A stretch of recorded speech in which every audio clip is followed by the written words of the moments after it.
Let me read to you a passage from the first chapter of St. Mark's Gospel, verses 21 to 28. It's the Gospel for Tuesday of the first week in Ordinary Time.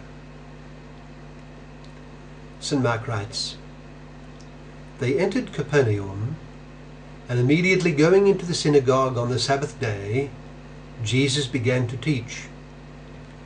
They were astonished at his doctrine, for he taught them as one having authority, and not like the scribes.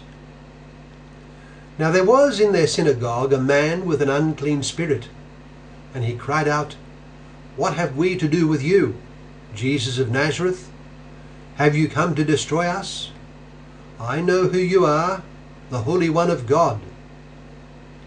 Jesus threatened him, saying, 'Speak no more, and go out of the man.' The unclean spirit convulsed him, and crying out with a loud voice, went out of him. They were all amazed, and they questioned among themselves, saying, 'What is this? What is this new doctrine? With authority he commands even the unclean spirits, and they obey him.' And his fame spread immediately throughout all of Galilee." That's from Mark chapter 1, verses 21 to 28. It speaks of Christ's authority. You know, most people will have noticed that there seem to be two components in good marketing of a product.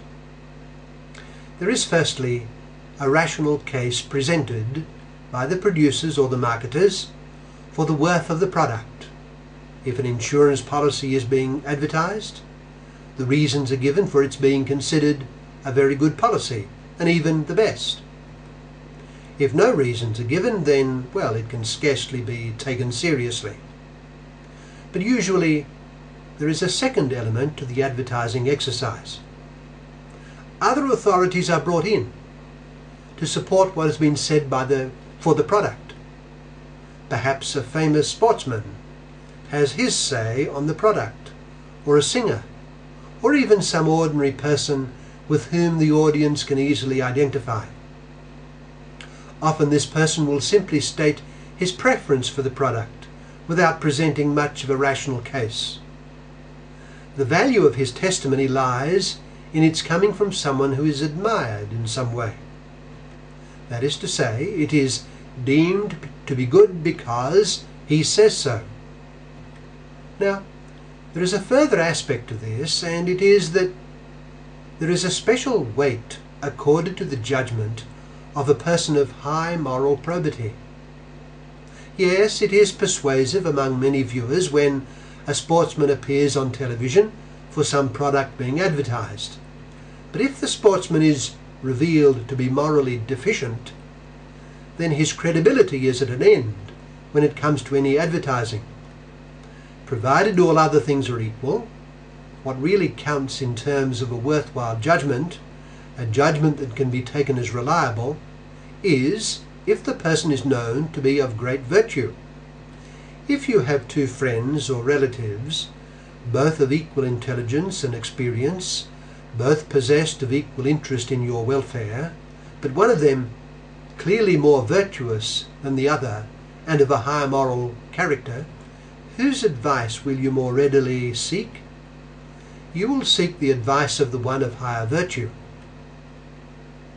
It seems to suggest that the intellect is aided by virtue in the attainment and possession of truth. In respect to the attainment and possession of moral and religious truth, I would go further. In this case, the possession of virtue and the living of an upright life is of special importance. A person who speaks on religious or moral truth must himself be morally upright if he is to be credible. In our Gospel today that I read earlier from Mark chapter 1 verses 21 to 28, our Lord enters Capernaum and on the Sabbath day goes into the synagogue to teach.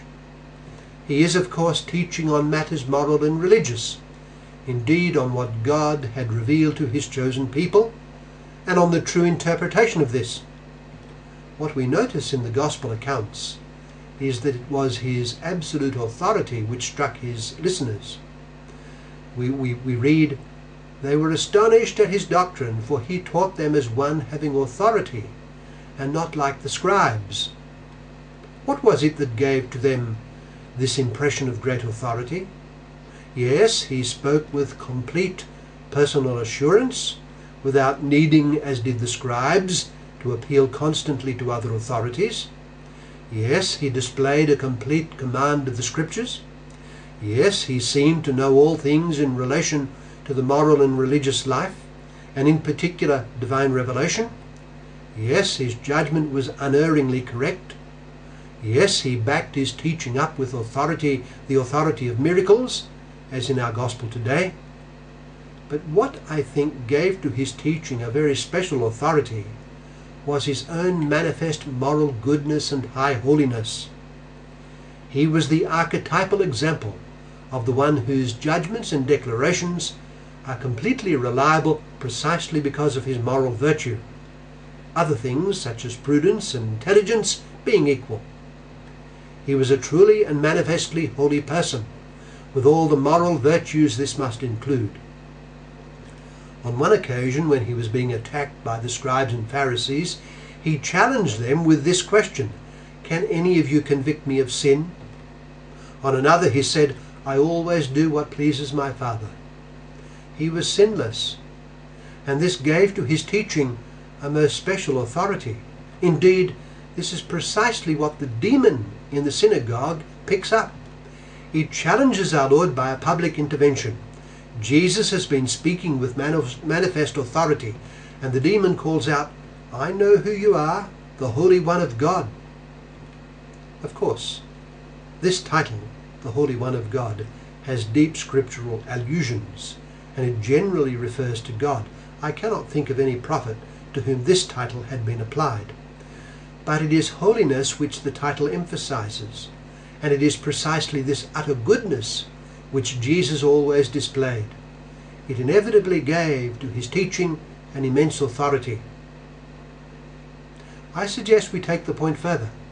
If we think of the gods of the religions of man, do they generally give the impression of possessing moral goodness and holiness?